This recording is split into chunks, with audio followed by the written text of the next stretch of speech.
Now, in this chapter, we will look into cross-motor skills and the whole task before going to the refining process. Because the worst thing that we can do in skill acquisition is trying to figure out, the correct form, let's say a position of your hand, position of your body, before we have even figured out the way to actually solve a problem. So that's why cross-motor skills first, and then we start refining that by using constraints that actually help person to find the best way for him or her to actually do it.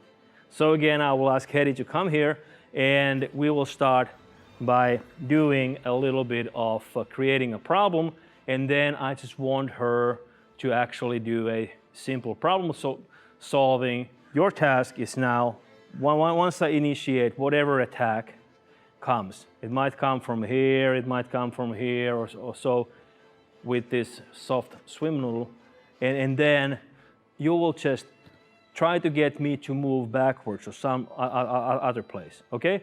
So let's try this.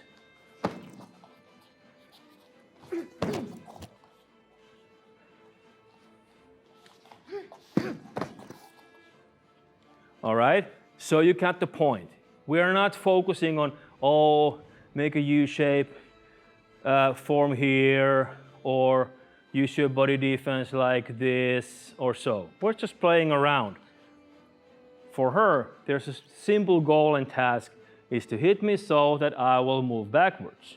So I'm creating the constraint, I'm creating a reason for her to actually do something by swinging this, instead of just trying to do that. Now, this must not hit her.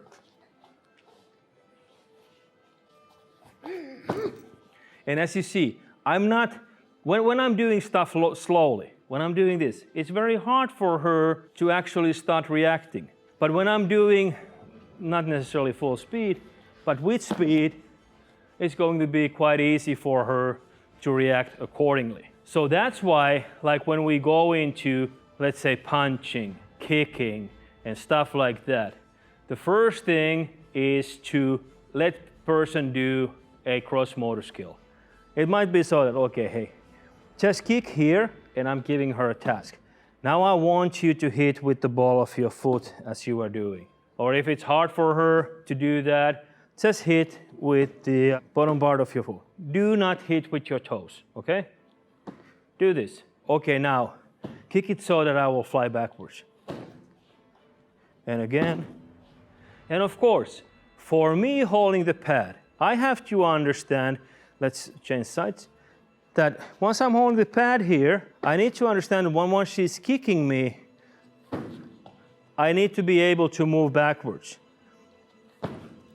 If I'm using my knee like this, it will bend backwards very nicely once. Then it's going to be quite sore afterwards. So understanding that when we are doing cross-motor, what we want to initiate here is the use of body power, so that the person can do everything in full speed. If she's kicking me here, she's all the time in not such a good body position as she should be.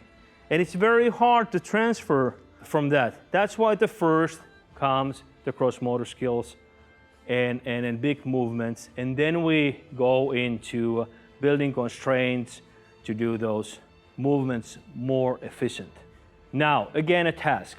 When you're doing attacks, just write down, okay, now we're training jabs and crosses and hooks and whatever. Think of the ways how you can practice those safely with full speed, full contact, full power, so that you can actually get them working. You will start to feel how your body is working. Because if we are just doing things in the air like this and we don't face any impact, we are going to start missing something, okay? This is good for trajectories and movement skills, understanding how my body works and so on.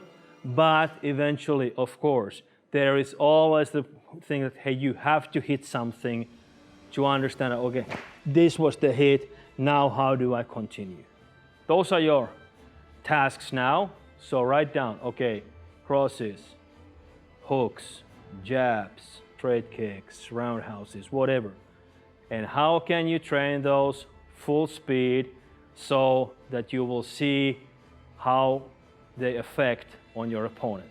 All right, in the next chapter, we will talk about a little bit about the body control and training with sort of like what we call active attacker and +1 principle in using the attacks. All right, do the task and then move on.